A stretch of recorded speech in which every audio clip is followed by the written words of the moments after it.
ತಂದಿವಿ ನೆನೆಸರಿಯ ನುಡಿಗಳು ಒಂದೇ ಒಂದು ದಿನ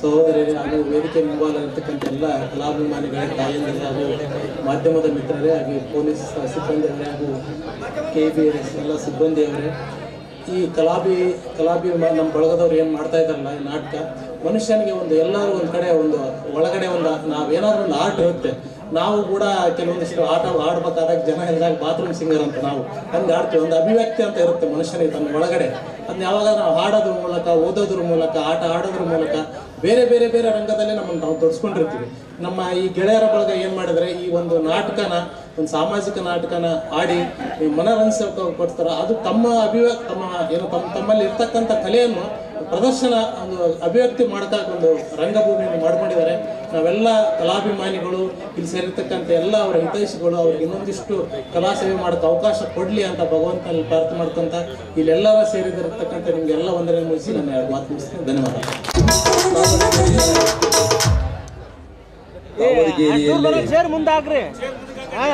ಇದ್ದಿತ್ತು ಆ ಕಾರ್ಯಕ್ರಮಕ್ಕೆ ಸಾಕ್ಷಿಯಾಗಿರ್ತಕ್ಕಂಥ ತಮ್ಮೆಲ್ಲರಿಗೆ ಅಭಿನಂದನೆಗಳು ಸಲ್ಲಿಸ್ತಾ ಈಗ ಅವರಿಗೆ ನಮ್ಮ ಸಾಕ್ಷಾತ್ ಪರಬ್ರಹ್ಮ ತಸ್ಮೈ ಶ್ರೀ ಗುರುವೇ ನಮಃ ಅದ್ವೈತ ವೇದಾಂತ ಕೇಸರಿ ಜಗದ್ಗುರು ಜಗದ್ವಂದ್ಯ ಸದ್ಗುರು ಸಿದ್ಧಾರೂಢ ಮಹಾಸ್ವಾಮೀಜಿಯವರ ಪಂಡಿತ ಪುಟ್ಟರಾಜ ಗವಾಯಿಗಳ ಪಾದಾರವಿಂದಗಳಲ್ಲಿ ನತಮಸ್ತಕನಾಗಿ ಸದ್ಗುರು ಮಾನಸೇಂದ್ರ ಮಹಾಸ್ವಾಮೀಜಿಯವರ ಪಾದಾರವಿಂದಗಳಲ್ಲಿ ನತಮಸ್ತಕನಾಗಿ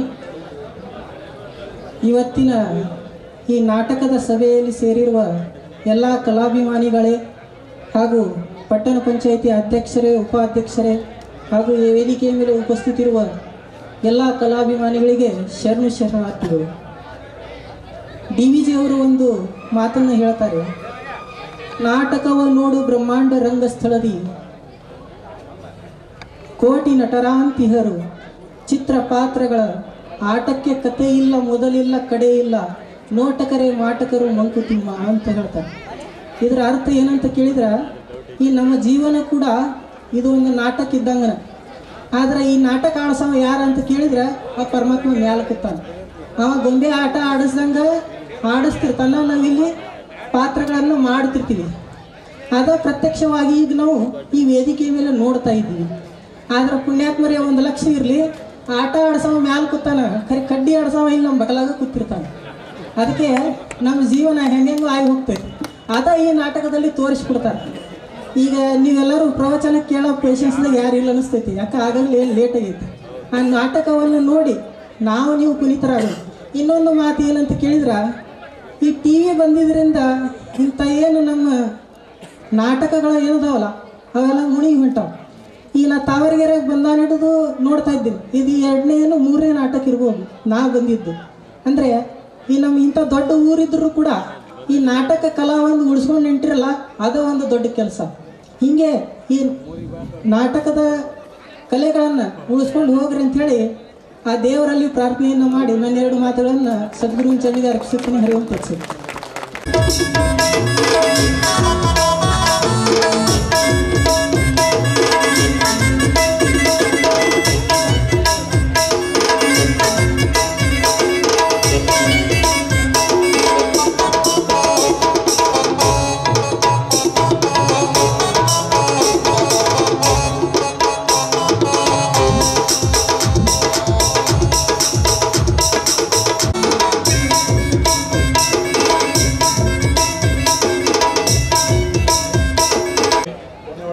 ಧನ್ಯವಾದ ಹೇಳುತ್ತೀನಿ.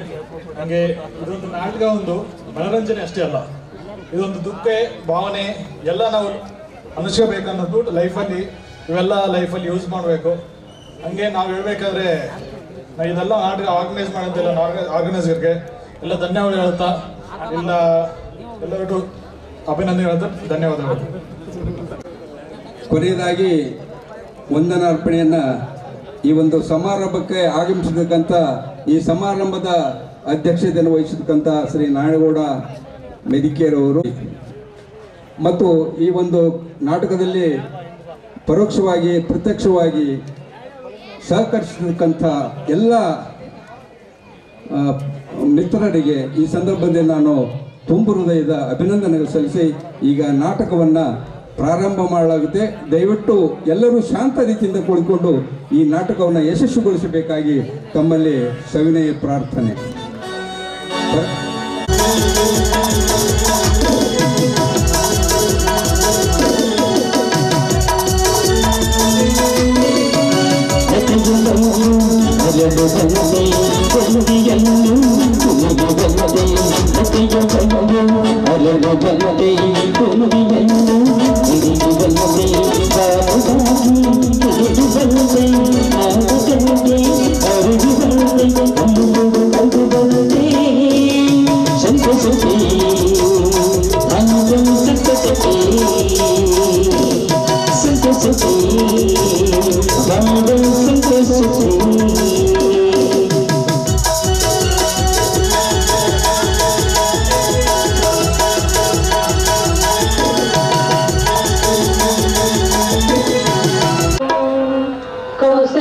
सुप्रजा रामपूर्वा संध्या प्रवर्तते उत्तिष्ठ नरशार्दूल कर्तव्यं दैवमान्धिकम् कौसल्या सुप्रजा रामपूर्वा संध्या प्रवर्तते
ಸರ್ವಾರ್ಥ ಸಾಧಿಕೆ ಶರಣ್ಯೇ ತ್ರಯಂಬಕೇ ದೇವಿ ನಾರಾಯಣಿ ನಮೋಸ್ತುತೆ. ಅಮ್ಮ ತಾಯಿ ದುರ್ಗಾದೇವಿ, ನಿನ್ನಲ್ಲೇ ನಾನು ಕೇಳಿಕೊಳ್ಳುತ್ತೀನಿಷ್ಟೆ. ಅಮ್ಮ, ಈ ಪ್ರಪಂಚದಲ್ಲಿ ಬಡವ ಬಲ್ಲಿದ್ದರನ್ನ ಸೃಷ್ಟಿ ಮಾಡಿ ನಿನ್ನಾಡತೆಯಂತೆ ಅವರನ್ನ ಕುಣಿಸ್ತಾ ಇದ್ಯಾ ಅಮ್ಮ.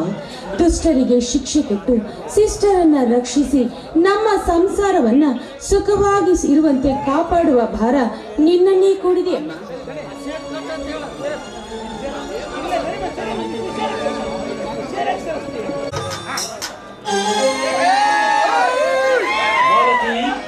ನೋಡಿದೆಯಾ ಈ ಕೊರೋನಾಡಿನ ಪ್ರಕೃತಿ ಸೌಂದರ್ಯವನ್ನು?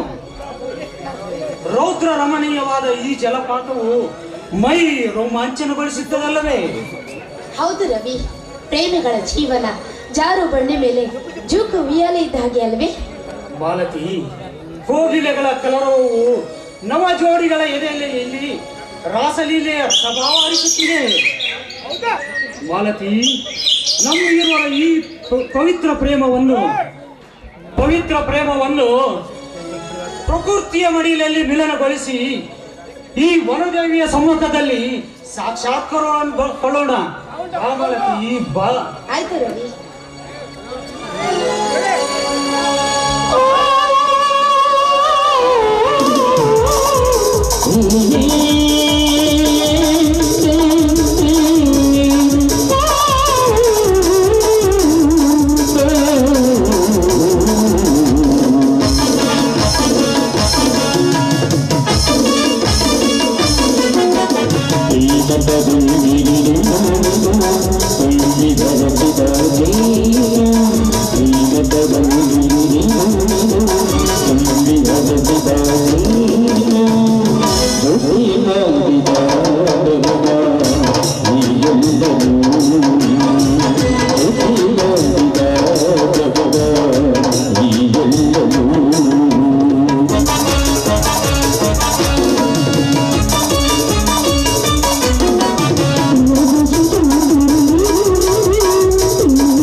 ನೋಡ್ರಿಯಪ್ಪ, ನಮ್ಮ ಮನೆ ಹಾಳು ಮಾಡಿ ಬೀದಿ ಕಟ್ಬೇಡ್ರಿಪ್ಪ, ಬೀದಿ ಕಟ್ಬೇಡ್ರಿ.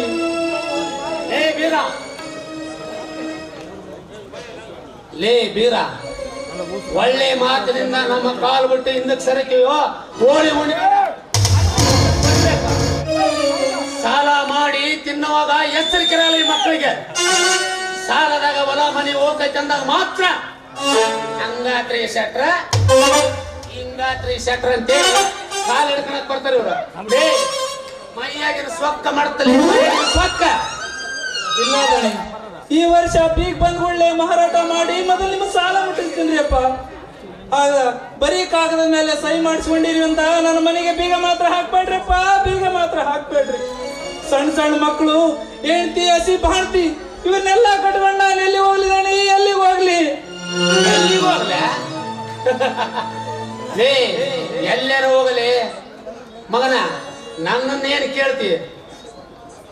ಹಸಿ ಬಾಣ್ತಿ ಅಂತ ಸಣ್ಣ ಸಣ್ಣ ಮಕ್ಕಳಂತ. ಲೇ ನನ್ನನ್ನು ಕೇಳಿ ಮಕ್ಕಳಾಡ್ದೆ ಏನಲ್ಲೇ? ಲೇ ಹೆಂಗು ಊರಾಗ ದವಾಖಾನೆ ಶುರುವಾಗೈತಿ, ಮೊದಲು ಹೋಗಿ ನಿನ್ನ ಹೆಂಡತಿ ಕರ್ಕೊಂಡು ಹೋಗಿ ಒಂಕೆ ಹಾಕ್ಸೋ, ಒಂಕೆ.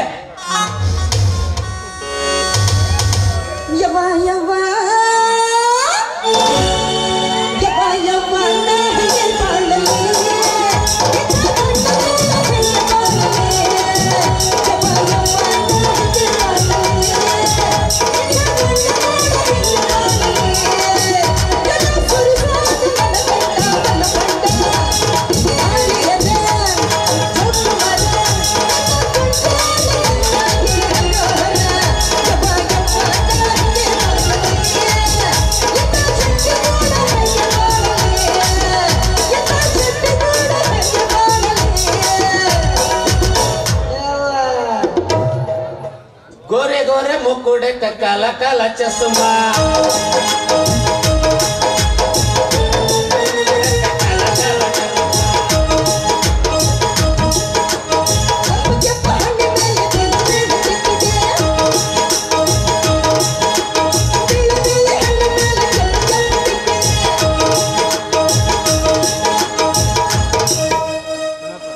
ಈ ಶೆಟ್ಟಿ ಮಾತಿ ಕೇಳಿಬಿಟ್ರೆ ಕತ್ತಿಗೆ ಜ್ವರ ಬರ್ತಾವ ನೋಡಿ.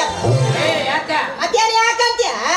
ಅವಳಿ ಜವಳಿ ಹಡದು ಬಾಣಂತಿ ಬ್ಯಾನಿ ಹತ್ತಿ ಈಗ ಸಾಯ್ಲೋ ಇನ್ನೊಂದು ತಾಸಿಗೆ ಸಾಯ್ಲೋ ಅಂತ ಕಣಕಣ ಬಾಯಿ ಬಾಯಿ ಬಿಡಾಕತ್ತೇತಿ ಅಂತಂದ್ರಾಗ ಆ ಲೇಡಿನ ಕರೆಸಿ ವಂಕಿ ಹಾಕಿಸ್ಬೇಕಂತ ನೀವು ನಿನ್ನ ಹೆಂಡತಿಗೆ?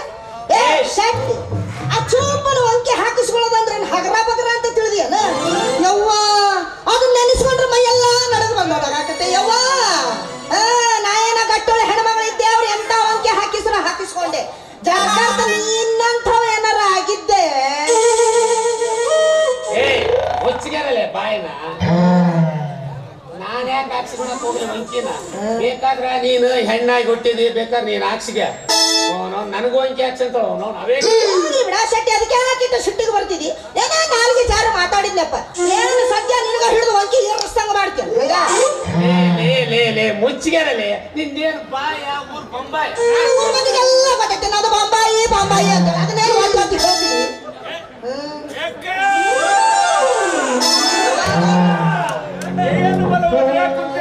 ಮಾಲ ಸುಟ್ಟ ಬೆಕ್ಕಿನಂಗ ಸಮಾಚಾರ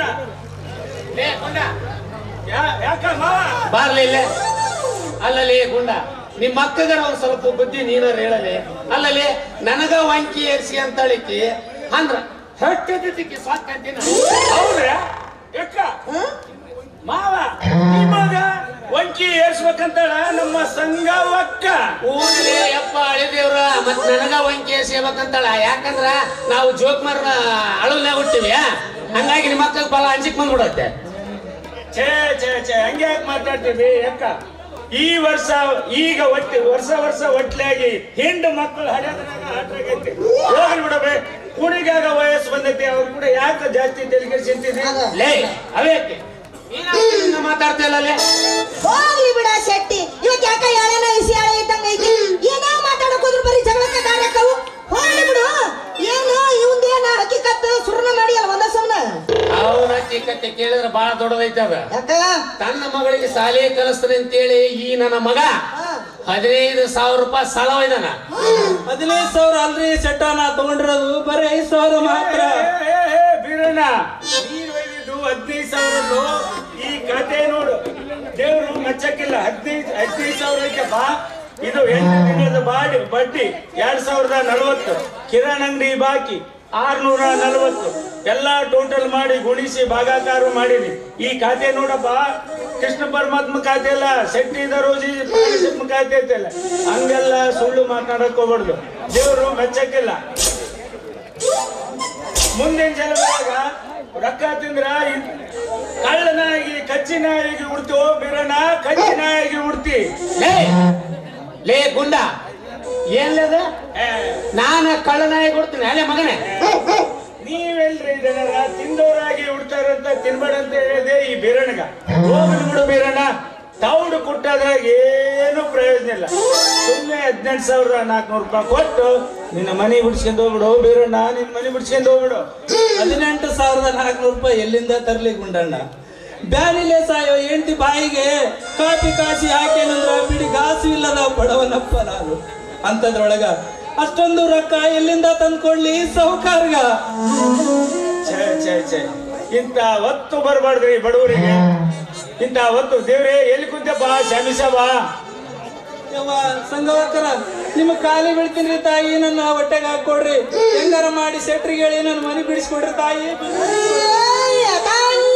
ಬಿಡು, ಅದೇನೋ ಅಂತಾರಲ್ಲ, ಎಂತೆಂಟರಲ್ಲಾಗ ಹಾಕಬಹುದು ದೊಣ್ಣೆ ಕಟ್ಟಬಹುದು ತಲೆ ಹಾಕಿತ್ತ.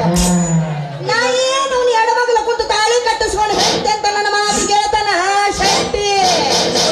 ರೊಕ್ಕಕ್ಕ ಪ್ರಾಣಕ್ಕ ಗಂಟಪ್ಪ ನಾ ಶೆಟ್ಟಿಗೆ ಒಲ್ಲೋ ಮರೆಯ ಒಲ್ಲ. ನಾ ಕೇಳಿ ಸುಮಾರು ಆಗಕ್ ಒಲ್ಲೆ. ನೀವೇ ಬೇಕಿದ್ರೆ ಕೇಳೋ ಸಾಕಾದ್ರು ಬಿಡು. ಇಲ್ಲ ತಾಯಿ, ನೀವೊಂದ್ಸಲ ಸೆಟ್ರಿಗೆ ಹೇಳಿದ್ರ ನಿಮ್ಮ ಮಾತು ಕೇಳ್ತಾರ ತಾಯಿ. ದಯಮಾಡಿ ಬಡವನ ಸಂಸಾರ ಉಳಿಸ್ಕೊಡ್ರಿ ತಾಯಿ, ಉಳಿಸ್ಕೊಡ್ರಿ.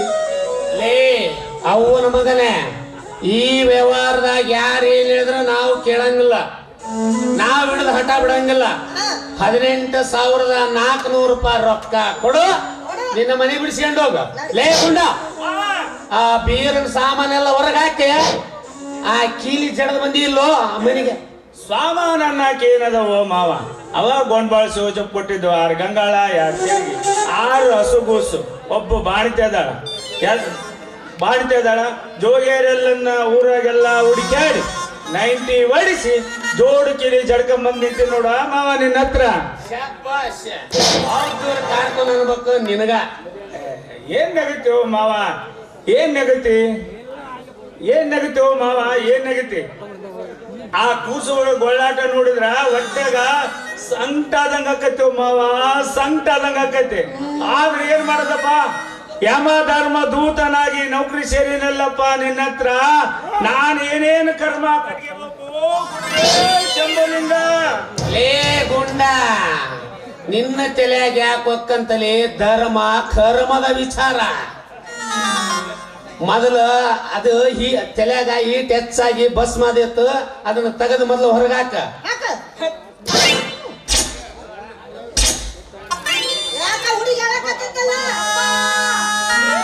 ಅಪ್ಪ ಹಾಳಾಗೋಯ್ತಪ್ಪ, ಹಾಳಾಗೋಯ್ತು, ನಮ್ಮ ಮನೆ ಎಲ್ಲ ಹಾಳಾಗೋಯ್ತಪ್ಪ. ಯಾಕ್ಲಾಗು? ಏನಾಯ್ತಮ್ಮ, ಏನಾಯ್ತು? ಅಪ್ಪ, ಈ ಶಟ್ರ ಆಳುಗಳು ನಮ್ಮನ್ನೆಲ್ಲ ಹೊರಗೆ ಹಾಕಿ ಕೀಲಿ ಹಾಕಿದ್ರಪ್ಪ. ಅಷ್ಟೇ ಅಲ್ಲ, ಅವ್ವ ಮೊದ್ಲ ಆರಾಮಿಲ್ಲ, ಅವನ್ ರಟ್ಟಿ ಹಿಡಿದು ಹೊರಗೆ ಹೋಗಿದ್ರು. ಮೊದ್ಲ ಬ್ಯಾನಿ ಹೇಳಪ್ಪ, ಆದ್ರ ಆ ಥಂಡ್ಯಾಗ ನಡಿಗಿ ಏನಾತ್ ನಾಗು? ಏನಾತು? ಅಪ್ಪ, ಥಂಡ್ಯಾಗ ಅವ್ವ ನಡಿಗಿ ಸತ್ತು ಹೋದ್ಲಪ್ಪ, ಸತ್ತು.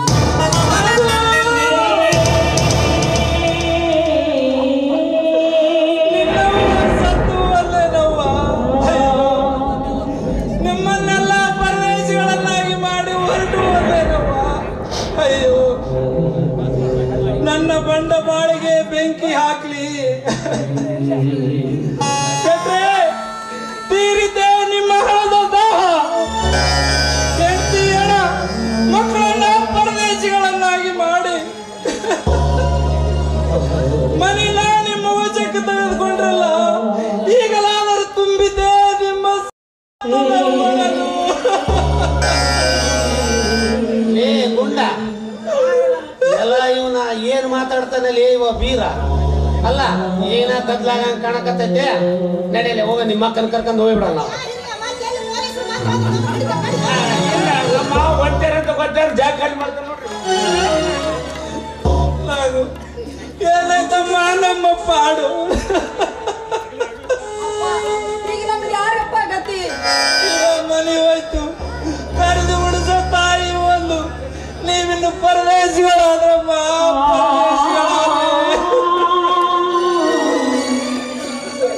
ಅಯ್ಯೋ ನಾವು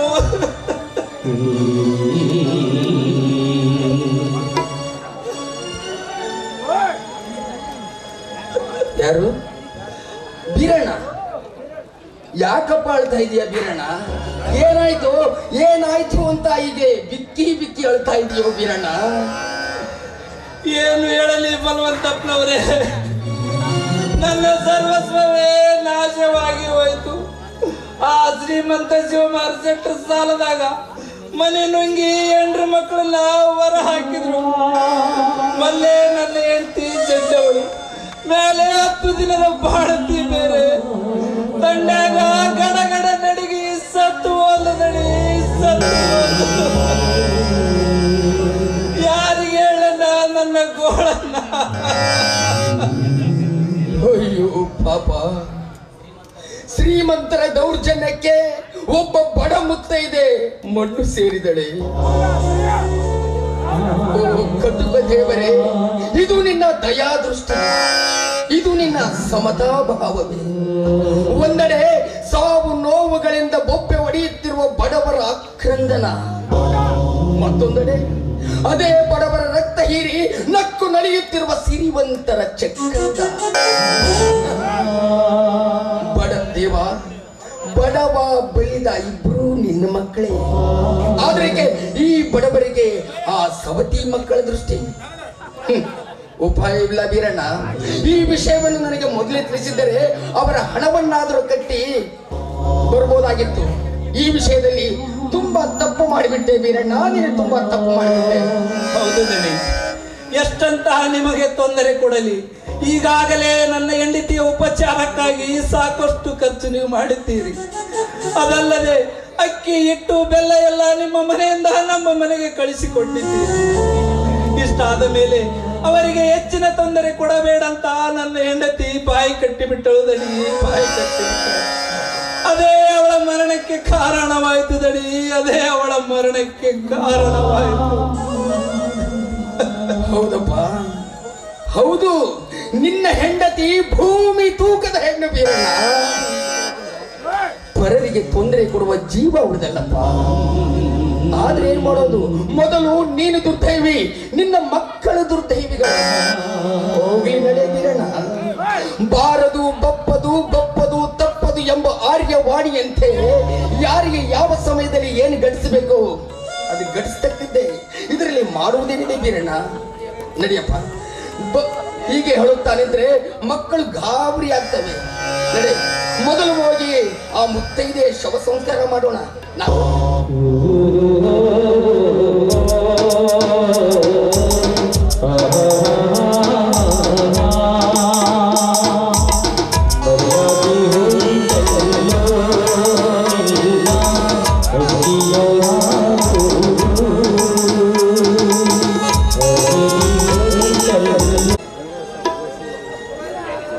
ಅಮ್ಮ ಕುಲದೇವಿ, ನಾನು ನನ್ನ ಜೀವನದಲ್ಲಿ ಯಾರಿಗೆ ಏನು ದ್ರೋಹ ಮಾಡಿದೀನಿ ಅಂತ ಈ ಜನ್ಮದಲ್ಲಿ ನನ್ನ ಹೊಟ್ಟೆಯಲ್ಲಿ ಒಂದೇ ಒಂದು ಮಗುವನ್ನ ನೀನು ನನಗೆ ದಯಪಾಲಿಸಲಿಲ್ಲ. ಅಮ್ಮ, ಹೆಣ್ಣಾಗಿ ಹುಟ್ಟಿದ ಮೇಲೆ ಆ ಹೆಣ್ಣಿಗೆ ಮುಕ್ತಿ ಬರಬೇಕು ಅಂದ್ರೆ ಅವಳಿಗೆ ಒಂದು ಸಂತಾನ ಭಾಗ್ಯ ಬೇಕೇ ಬೇಕು ತಾಯಿ. ಆದ್ರೆ ಮಕ್ಕಳಿಲ್ಲದ ಹೆಣ್ಣನ್ನ ಈ ಜನರು ನಿಂದಿಸುವ ರೀತಿ, ಬಂಜೆ ಬಂಜೆ ಅಂತ ಕೂಗಿ ಕರೆಯುವ ರೀತಿಯನ್ನ ಕೇಳಲು ನನ್ನ ಮನಸ್ಸೇ ಒಪ್ಪುತ್ತಿಲ್ಲ ತಾಯಿ, ಮನಸ್ಸೇ ಒಪ್ಪುತ್ತಿಲ್ಲ. ಅಮ್ಮ, ನನಗೆ ತಿಳಿದಿರುವ ಹಾಗೆ ನಾನು ನನ್ನ ಜೀವನದಲ್ಲೇ ಯಾರಿಗೂ ದ್ರೋಹವನ್ನು ಬಗೆದವಳಲ್ಲ. ಆದ್ರೆ ನನ್ನ ಸಂಕಟವನ್ನ ನೋಡುತ್ತಾ ಸುಮ್ಮನೆ ಕುಳಿತಿದ್ದೀಯ ತಾಯಿ. ನಾನೇನು ದ್ರೋಹ ಮಾಡಿದ್ದೀನಿ ಅಂತ ನನಗೆ ಇಷ್ಟೊಂದು ನಿಂದೆ ಕೊಟ್ಟು ನನಗೆ ಈ ರೀತಿ ಕಣ್ಣೀರು ಹಾಕಿಸ್ತಾ ಇದೆಯಲ್ಲ ತಾಯಿ. ನನ್ನಿಂದ ಇದನ್ನು ಕೇಳಲಾಗ್ತಾ ಇಲ್ಲ, ಕೇಳಲಾಗ್ತಾ ಇಲ್ಲ.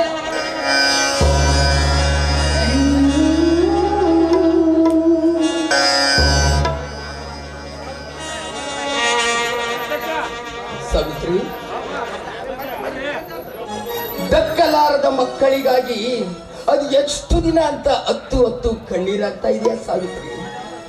ಬೇಕು, ಮಕ್ಕಳನ್ನು ಹೇರುವುದಕ್ಕೂ ಪುಣ್ಯ ಬೇಕು, ಹೆತ್ತ ಮಕ್ಕಳನ್ನು ದಕ್ಕಿಸಿಕೊಳ್ಳುವುದಕ್ಕೂ ಪುಣ್ಯ ಬೇಕು. ನಾವಿಬ್ರು ಆ ಭಾಗ್ಯನೇ ಪಡೆದು ಬಂದಿಲ್ಲ ಅಂದಾಗ ಸುಮ್ಮನೆ ಅಳೋದ್ರಿಂದ ಏನು ಪ್ರಯೋಜನ ಸಾವಿತ್ರಿ? ನಿಜ ಸ್ವಾಮಿ, ನೀವು ಹೇಳುತ್ತಿರುವ ಮಾತು 100ಕ್ಕೆ 100ರಷ್ಟು ಸತ್ಯ ರೀ.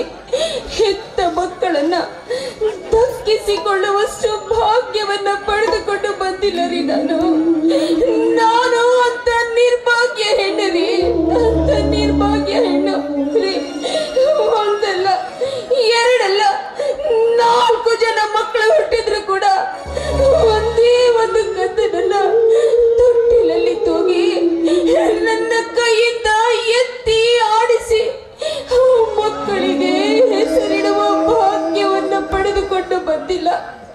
ಅದು ನನ್ನ ಹಣೆ ಬರದಲ್ಲೇ ಇಲ್ಲ ಅಂತ ಕಾಣುತ್ತೆ ನೋಡಿ. ನನ್ನಂತ ನಿರ್ಭಾಗ್ಯ ಹೆಣ್ಣನ್ನ, ನನ್ನಂತ ಬಂಜೆ ಹೆಣ್ಣನ್ನ ನೀವು ನಿಮ್ಮ ಮನೆ ತುಂಬಿಸಿಕೊಂಡು ನಿಮ್ಮ ವಂಶದ ಮರ ಹಬ್ಬದಂತೆ ಮಾಡಿಕೊಂಡು ಬಿಟ್ರಿ. ತಪ್ಪು ತಪ್ಪು. ಇದುವೇ ಹೆಣ್ಣಿನ ಜೀವನದಲ್ಲಿ ವಂಶ ಪರಂಪರವಾಗಿ ಬೆಳೆದು ಬಂದ ಸದ್ಭಾವನೆ ಹಿರಿತನ. ಹೆಣ್ಣು ಜಗದ ಕಣ್ಣು, ಹೆಣ್ಣು ಜಗದ ತಾಯಿ, ಹೆಣ್ಣು ಧರ್ಮ ದೇವತೆ. ಎಲ್ಲವೂ ನಿಜ. ಆದರೆ ಅನ್ಯರ ತಪ್ಪುಗಳನ್ನ ತನ್ನ ತಲೆ ಮೇಲೆ ಏರಿಸಿಕೊಳ್ಳುವ ಹುಚ್ಚು ಹವ್ಯಾಸವೇ ತನ್ನನ್ನು ಅದಂಪತನಕ್ಕೊಯ್ಯುವ ಹಳತೆ ಗೋಲೆಂಬುದನ್ನು ಅರಿಯಲಾಗದ ಅಲ್ಪ ಬುದ್ಧಿಯ ಅಬಲೆಯೇ ಈ ಹೆಣ್ಣು. ಅಂತೆಯೇ ಅವಳ ಸರಳ ಹೃದಯದ ದುರುಪಯೋಗ ಪಡಿಸಿಕೊಂಡ ಈ ಗಂಡು ಸಮಾಜ ಇನ್ನೊಂದು ಮತ್ತೊಂದು ಮೊಗದೊಂದು ಮದುವೆಯಾಗಿ ಭವ್ಯತೆಯ ಭಾಳ ಸಾಗಿಸಿದೆ ಸಾವಿತ್ರಿ. ಆದರೆ ವಂಶ ಪರಂಪರೆಯ ಮರಳು ಭಕ್ತಿಗೆ ಮಾರು ಹೋದ ಈ ಹೆಣ್ಣು ಸಮಾಜ ಇಂದಿಗೂ ಬಹಳ ಬಂಧನದಲ್ಲಿಯೇ ಬಂದಿಯಾಗಿ ಜೀವನವನ್ನ ತೇದು ಸಣ್ಣದಾಗುತ್ತಿದೆ ಸಾವಿತ್ರಿ. ವಂಶ ವೃಕ್ಷದ ಕುಡಿಯ ಕೊನರಿ ಸಿಗಲಾರದ ಪಂಚ ತೊಟ್ಟಿಲ ಭಾಗ್ಯಹೀನ ಹೆಣ್ಣು ನೀನೆಂದು ಹಿಂದೆಯಾಡಿಸಿಕೊಳ್ಳುವೆಯಲ್ಲ. ನಿಜ, ಒಂದು ವೇಳೆ ಆ ತಪ್ಪು ನನ್ನದೇ ಯಾಕಾಗಿರಬಾರದು? ನನ್ನ ಪಾಪದಿಂದಲೇ ಹುಟ್ಟಿದ ಮಕ್ಕಳು ತೊಟ್ಟಿಲೇರುವ ಮುನ್ನವೇ ಅದಕ್ಕೆ ಸುರಿಯುತ್ತಿರಬಾರದು ಸಾವಿತ್ರಿ.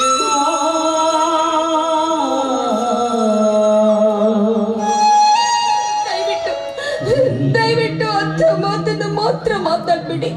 ಯಾಕಂದ್ರೆ ಸದಾ ಕಾಲ ಪರೋಪಕಾರವನ್ನೇ ಮಾಡುತ್ತಾ ನಿಮ್ಮ ಜೀವವನ್ನೇ ತೆಗೆದು ಬಿಟ್ಟಿದ್ದೀರಾ. ಅಣುರೇಣು ತೃಣ ಕಾಷ್ಟಗಳಲ್ಲೂ ಕೂಡ ಪಾಪ ಅನ್ನುವುದು ನಿಮಗೆ ಗೊತ್ತಿಲ್ಲ ಅಂದಾಗ ಈ ತಪ್ಪು ನಿಮ್ಮಿಂದಾಗಿಲ್ಲ ಸ್ವಾಮಿ, ನಿಮ್ಮಿಂದಾಗಿಲ್ಲ. ನೋಡಿ, ಇದೆಲ್ಲ ನನ್ನಿಂದನೇ ಆಗಿರುವುದು ಸ್ವಾಮಿ, ನನ್ನಿಂದನೇ ಆಗಿರುವುದು. ಅಲ್ವೇ?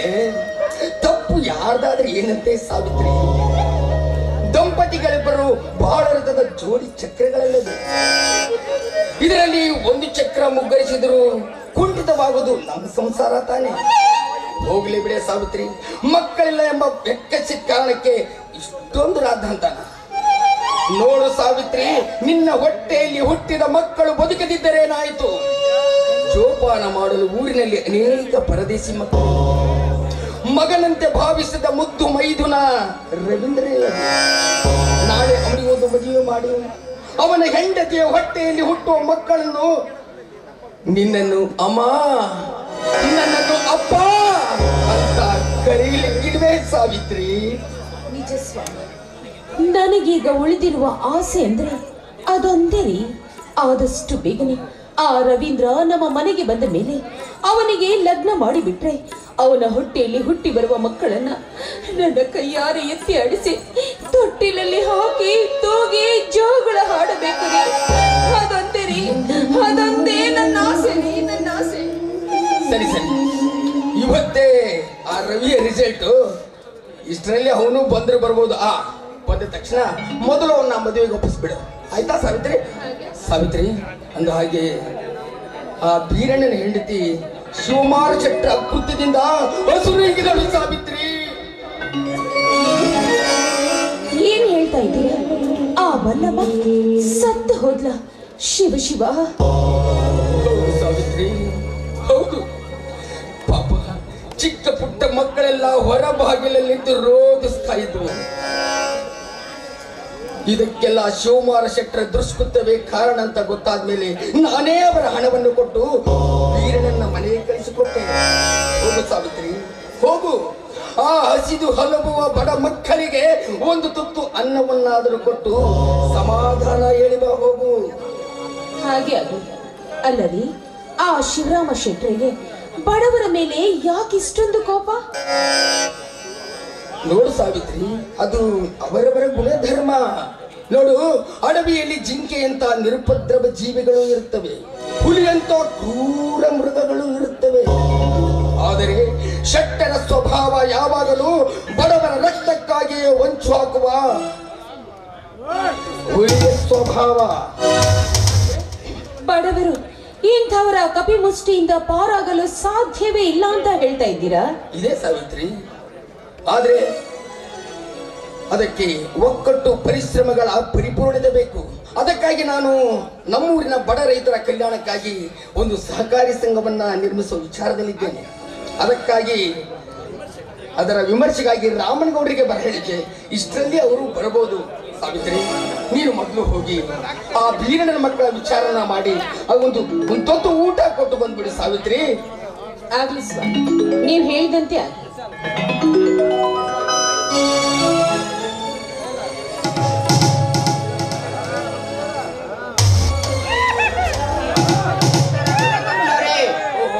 ನಮಸ್ಕಾರ ಬನ್ನಿ ಗೌಡ್ರೆ. ಅದಕ್ಕೆ ಬರಲಿಕ್ಕೆ ಹೇಳಿ ಕಳಿಸಿದ್ರಂತೆ? ಹೌದು ಗೌಡ್ರೆ, ಗ್ರಾಮದಲ್ಲಿ ಶ್ರೀಮಂತರ ಪುಂಡಾಟಿಕೆ ಹೆಚ್ಚಾಗಿ ಬಡವರು ಬಾಳುವುದು ಬಹಳ ಕಷ್ಟವಾಗಿದೆಯಲ್ಲ ಗೌಡ್ರೆ? ಹೌದ್ರಿ ಅಪ್ಪ, ನಾನು ಬೀರಪ್ಪನ ಹೆಂಡತಿ ವಿಚಾರವನ್ನು ಕೇಳಿದೆ. ಆದರೆ ಮಾಡುವುದೇನು, ದುಡ್ಡಿದ್ದವನೇ ದೊಡ್ಡಪ್ಪನೆನ್ನುವ ಈಗಿನ ಕಾಲದಲ್ಲಿ ನೀವು ಹೇಳಿದ ಹಾಗೆ ಬಡವರು ಬಾಳುವುದು ಕಷ್ಟವಾಗಿದೆ ಬಲವಂತಪ್ಪ. ಅದೇನೋ ಸರಿ ಗೌಡ್ರೆ, ಆದ್ರೆ ಎಲ್ಲರೂ ಹೀಗೆ ಅಂತ ಸುಮ್ಮನೆ ಕುಳ್ಕೊಂಡ್ಬಿಟ್ರೆ ಬಡವರಿಗೂ ಒಂದು ನೆಮ್ಮದಿಯ ಬಾಳು ಅಂತ ಬೇಡವೇ ಗೌಡ್ರೆ? ಬೇಕು ಬಲವಂತಪ್ಪ. ಮನುಷ್ಯನಾಗಿ ಹುಟ್ಟಿದ ಮೇಲೆ ಎಲ್ಲರೂ ಇದ್ದುದರಲ್ಲಿಯೇ ಸೌಖ್ಯವಾಗಿ ಬಾಳಬೇಕು.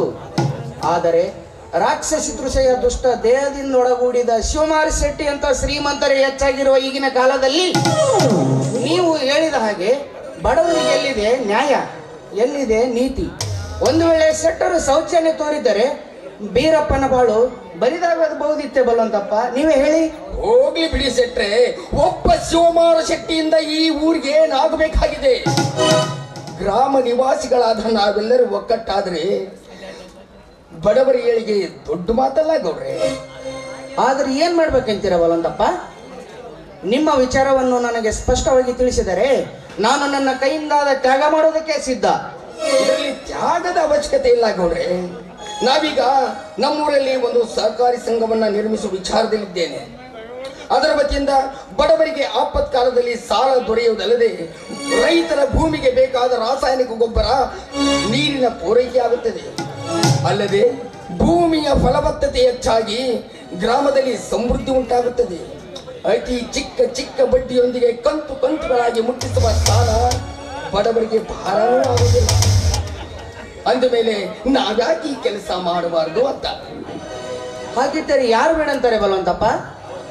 ಯಾವ ರೀತಿಯಿಂದಲಾದರೂ ಬಡವರ ಕಲ್ಯಾಣವಾದರೆ ಸಾಕಲ್ಲವೇ? ಸರಿ, ನಾನು ಇವಾಗ ಚಾವಡಿ ಕಡೆಗೆ ಹೋಗಿ ಎಲ್ಲ ರೈತರನ್ನು ಕರೆಸಿ ಸಭೆ ಮಾಡುತ್ತೇನೆ. ನೀವು ಸಹ ಆದಷ್ಟು ಬೇಗ ಚಾವಡಿಗೆ ಬಂದ್ಬಿಡಿ. ನಮಸ್ಕಾರ. ನಮಸ್ಕಾರ. ಅಲ್ಲ, ಈ ನಮ್ಮೂರಿನ ಬಡವರೆಲ್ಲ ಈ ಲಾಭ ಬಡಕರ ಕೈಯಲ್ಲಿ ಸಿಕ್ಕ ಹಾಗೆ ಮಾಲ್ ಕೊಡ್ತಾರಲ್ಲ, ನಮ್ಮ ಬಡವರ ಅವನತಿಗೆ ಅದು ಒಂದು ಕಾರಣ ಅಂತ ಹೇಳ್ಬೋದು. ಒಂದು ವೇಳೆ ಅದೇ ಸಹಕಾರಿ ಸಂಘದಿಂದ ಒಂದು ಅಂಗಡಿಯನ್ನು ತೆಗೆದ್ರೆ ಬಡವರಿಗೂ ಸರ್ಕಾರಕ್ಕೂ ಸಂಸ್ಥೆಗೂ ಕೀರ್ತಿ ಅಲ್ಬೇಕು. ಹಾಗಿದ್ದರೆ ಅದನ್ನು ಸ್ಥಾಪಿಸೋಣ ಬಲವಂತ. ಏನು ದೊಡ್ಡ ವಿಷಯ ಅದು? ಯಾವುದಕ್ಕೂ ಚರ್ಚೆ ಮಾಡಿ ನಿರ್ಧಾರಕ್ಕೆ ಬರೋಣವಂತೆ. ನೀವು ಆದಷ್ಟು ಚಾವಡಿಗೆ ಬಂದುಬಿಡಿ. ನಾನಿನ್ನು ಬರಲಿ, ಹೋಗಿ ಬನ್ನಿ.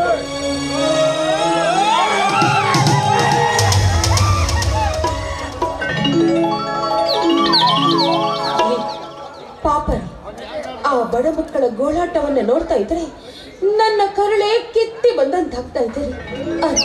ಆ ಚಿಕ್ಕ ಚಿಕ್ಕ ಮಕ್ಕಳು ಅಲ್ಲಿ ನಿಂತ್ಕೊಂಡು ಚೊರ್ರೋ ಮರ್ರೋ ಅಂತ ಸಂಕಟದಿಂದ ಅಳುತ್ತಿರುವಾಗ ನಿಜಕ್ಕೂ ನನಗೆ ತಡೆದುಕೊಳ್ಳಲು ಆಗ್ಲೇ ಇಲ್ಲ. ಆ ಬೀರಪ್ಪನನ್ನ ನಾನು ಕೇಳಬೇಕು ಅನ್ಕೊಂಡಿದ್ದೆ. ನೋಡಪ್ಪ, ಈ ಮಕ್ಕಳನ್ನ ನನಗೆ ಕೊಟ್ಟು ಬಿಡು, ನಾನೇ ಜೋಪಾನ ಮಾಡ್ತೀನಿ ಅಂತ ಕೇಳಬೇಕು ಅಂತ ಅನ್ಕೊಂಡಿದ್ದೀರಿ. ಕೇಳಬಹುದಾಗಿತ್ತು, ಆದ್ರೆ ಪಾಪ ಆ ಹೆತ್ತ ಕರಳಿಗೆ ಅದೆಷ್ಟು ಮನಸ್ಸಿಗೆ ಬೇಸರವಾಗುತ್ತೋ ಅಂತ ನಾನು ಸುಮ್ಮನೆ ಬಂದುಬಿಟ್ಟೆ.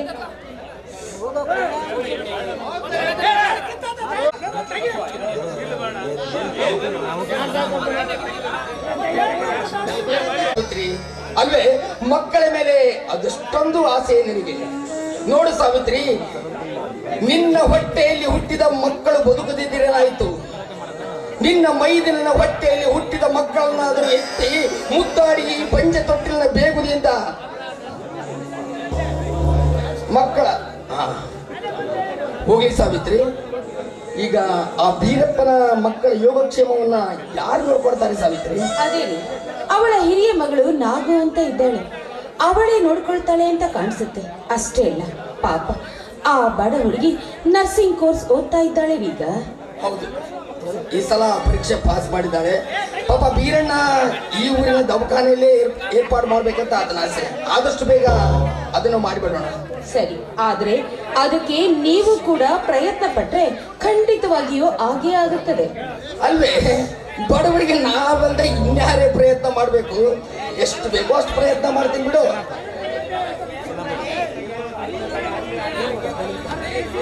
ಅಣ್ಣ ಅಣ್ಣ ಬಿಎದಲ್ಲಿ ಕ್ಲಾಸಲ್ಲಿ ಪಾಸ್ ಆದಣ್ಣ, ಫಸ್ಟ್ ಕ್ಲಾಸಲ್ಲಿ ಪಾಸ್ ಆದ. ಯಾರ ತಮ್ಮನೋ ನೀನು? ಈ ಬರುವಂತಪ್ಪನ ತಮ್ಮ ನೀನು? ಅತ್ತಿಗೆ ಅಮ್ಮ, ಇದೆಲ್ಲ ನಿಮ್ಮ ಆಶೀರ್ವಾದದ ಫಲ. ಎಂತ ಹುಚ್ಚಪ್ಪ ನೀನು. ಅಲ್ಲಪ್ಪ, ಇದರಲ್ಲಿ ನನ್ನ ಆಶೀರ್ವಾದದ ಫಲವೇನಿದೆ? ಪ್ರತಿ ವರ್ಷ ಪಾಸ್ ಆದಂತೆ ಈ ವರ್ಷ ಕೂಡ ಪಾಸ್ ಆಗಿದ್ಯಾ? ಹೌದು, ಮತ್ತೆ ಪ್ರತಿ ಸಲವೂ ಪಾಸ್ ಆಗ್ತಿರೋದು ನಿಮ್ಮ ಆಶೀರ್ವಾದದಿಂದಲೇ. ಇಲ್ಲಿಗ ನೋಡು, ಕಂಡ್ಕೊಂಡ್ಬಿಟ್ಟಿದ್ದಾನೆ ಇವ ಮೇನ್ ಪಾಯಿಂಟ್ ಅನ್ನ. ರವಿ, BA ಅಂತ ಮುಗಿಸ್ದಪ್ಪ, ಮುಂದೇನೋ ಮಾಡ್ತೀಯಾ? ಅಣ್ಣ, ಮುಂದೆ MA ಮಾಡೋಕಂತ ಮಾಡಿದ್ದೀನಿ ಅಣ್ಣ. ಬಾರಪ್ಪ, ಏನಂದಕ್ಕಂದ? MA ಮಾಡೋಕಂತ ಮಾಡಿದ್ದೀನಿ. ಬಂಗಾರ, ನೀನ್ MA ಮಾಡೋದು ಬೇಡ, ಕತ್ತೆ ಮಾಡೋದು ಬೇಡ, ಗೋಳಾಡೋದು ಬೇಡ. ನೋಡು, ನನ್ ಮುದ್ದು ಮೈದುನ ಆದಷ್ಟು ಬೇಗನೆ ಒಂದು ಒಳ್ಳೆ ಹುಡುಗಿನ ನೋಡಿ ಮದುವೆ ಮಾಡ್ಕೊಂಡ್ಬಿಟ್ರೆ ಅಷ್ಟೇ ಸಾಕು. ಹೋಗತ್ತಿಗೆ ಎಲ್ಲಾ ವಿಷಯದಲ್ಲೂ ಚೇಷ್ಟೆನ ಮಾಡ್ತಿದ್ದಿರ್ತಲ್ಲ ಅಣ್ಣ. ಅತ್ತಿಗೆಗೆ ನೀ ಸ್ವಲ್ಪ ಹೇಳೋಣ. ಇದರಲ್ಲಿ ಚೇಷ್ಟೆ ವಿಷಯ ಏನು ಬಂತು ರವಿ? ನೋಡ್ರವಿ, ನಿನ್ನತ್ತಿಗೆ ಒಂದಲ್ಲ ಎರಡಲ್ಲ 4 ಮಕ್ಕಳನ್ನು ಹೆತ್ತರು. ಮಕ್ಕಳನ್ನು ಜೋಗಳಲ್ಲಿ ತೊಟ್ಟಿಲಲ್ಲಿಟ್ಟು ಜೋಗಳ ಹಾಡುವ ಭಾಗ್ಯ ನಿನ್ನ ಅತ್ತಿಗೆದಾಗಲಿಲ್ಲಪ್ಪ. ಹೌದಣ್ಣ, ಈ ವಿಷಯದಲ್ಲಿ ದೇವರು ತುಂಬಾ ಅನ್ಯಾಯ ಮಾಡಿಬಿಟ್ಟಣ್ಣ, ಅನ್ಯಾಯ ಮಾಡಿಬಿಟ್ಟ. ಅದಕ್ಕೆ ಆದಷ್ಟು ತೀವ್ರ ನಿನ್ನ ಮದುವೆಯನ್ನಾದರೂ ಮಾಡಿ ನಿನ್ನ ಹೆಂಡತಿಯ ಹೊಟ್ಟೆಯಲ್ಲಿ ಹುಟ್ಟಿದ ಮಕ್ಕಳನ್ನಾದರೂ ಜೋಗಳಲ್ಲಿಟ್ಟು ತೂಗಿ ತನ್ನ ಬಂಜೆ ತೊಟ್ಟಿನಿಂದ ಅವರು ಮುಕ್ತಿ ಹೊಂದಬೇಕಂದಿದ್ದಾಳಪ್ಪ ನಿನ್ನ ಅತ್ತಿಗೆ. ಹಂಗಾರೇನಣ್ಣ, ಈಗಾಗಲೇ ನನ್ನ ಮದುವೆ ಸಿದ್ಧತೆ ನಡೆದಿದೆ, ಕನ್ಯಾನು ನೋಡಿರ್ಬೇಕಲ್ವಾ? ಇಲ್ಲ ಮಾರಾಯ, ನಾನ್ಯಾಕೆ ಆ ಕೆಲಸ ಮಾಡ್ಲು? ನೋಡ್ರವಿ, ನೀನು ಮೆಚ್ಚಿದ ಕನ್ಯೆ ಇವಳೇ ಎಂದು ಬೊಟ್ಟು ಮಾಡಿ ತೋರಿಸಿದರೆ ಸಾಕು, ನಾನೇ ಮುಂದೆ ನಿಂತು ಮದುವೆ ಮಾಡುತ್ತೇನೆ. ಅಂದ ಹಾಗೆ ಅತ್ತಿಗೆ ಮಾತಿಗೆ ನಿಂದು ಓಟಿದಂಗ ಆಯ್ತಲ್ಲ? ಇಲ್ಲ ಮಾರಾಯ, ನಾನೀಗ ಗಿಡ್ಡಂದೊಂದು ಸ್ವಲ್ಪ ಕರ್ರಗಿರೋದೊಂದು ಹುಡುಗಿದ್ ನೋಡಿದ್ದೀನೋ. ಹಾಗಾದ್ರೆ ನಾ ಮದುವೆನವಲ್ಲ.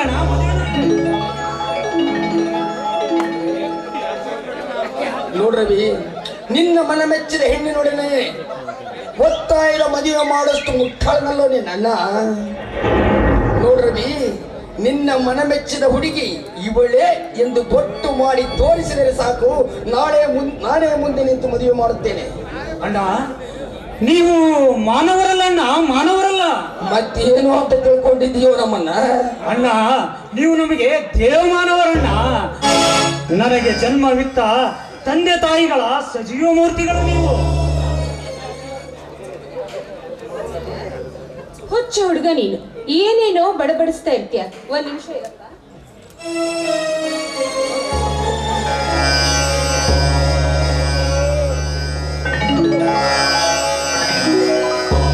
ತೆಗೆದುಕೊಳ್ಳಪ್ಪ. ಆದಷ್ಟು ಬೇಗನೆ ದೇವಿಯ ಗುಡಿಗೆ ಹೋಗಿ ಈ ಫಲಪುಷ್ಪಗಳನ್ನ ನೈವೇದ್ಯ ಮಾಡಿಸ್ಕೊಂಡು ಬಾ. ಇಲ್ಲ ತಿಗೆ, ಇದೇ ತಾನೇ ಬಂದಿದ್ದೇನೆ. ಸ್ವಲ್ಪ ರೆಸ್ಟ್ ಮಾಡಿ ಆಮೇಲೆ ಟೀ ಕುಡಿದು ಗುಡಿಗೆ ಹೋಗ್ಬರ್ತಂತಿಗೆ. ರವಿ, ಹಾಗೆಲ್ಲ ಮಾತನಾಡಬಾರ್ದು ನೋಡು. ಮೊದಲು ದೇವರ ತೀರ್ಥವನ್ನ ಕುಡಿಯಬೇಕು, ನಂತರ ಟೀ ಕುಡಿಯಬೇಕು. ಅರ್ಥ ಆಯ್ತಾ? ಇಲ್ಲ ತಿಗೆ, ನಾ ಫಸ್ಟ್ ಚಾ ಕುಡಿದೆ ಆಮೇಲೆ ತೀರ್ಥ ಕುಡಿಯೋದು. ಹಾಕ್ಲೇನ ಒಂದು ಹೇಟ, ಮೊದಲು ಚಾ ಕುಡಿದನಂತ ಆಮೇಲೆ ತೀರ್ಥ ಕುಡಿದನಂತ. ತಕ್ಕೊಳ ಕಾಯಿನ ತಗೊಂಡು ಫಲ ನೈವೇದ್ಯ ಮಾಡ್ಕೊಂಡ. ಇಲ್ಲ ನಾ ಹೋಗಿ ಬರ್ತೇನೆ. ಬಾರೋ ಬಾರೋ ರವಿ, ಬಾರೋ ಇಲ್ಲಿ ಬಾರಪ್ಪ. ಅದು ಅಲ್ಲ, ನಿನ್ನ ಮನಮೆಚ್ಚಿದ ಹೆಣ್ಣಿನಿಗೆ ಮದುವೆ ಮಾಡುತ್ತೇನೆ ಎಂದು ವಚನೆ ಕೊಟ್ಟನಲ್ಲ, ಕಾಲೇಜ್ನಲ್ಲಿ ಯಾವುದಾದ್ರೂ ಒಂದು ಹುಡುಗಿ ನೋಡಿದೆಯೇನೋ? ಹಾಗೆಲ್ಲ ಕೇಳಬಾರ್ದಣ್ಣ ನೀವು. ಎಷ್ಟೋ ಅಲ್ಲಿ ನೀವು ದೊಡ್ಡವರಣ್ಣ.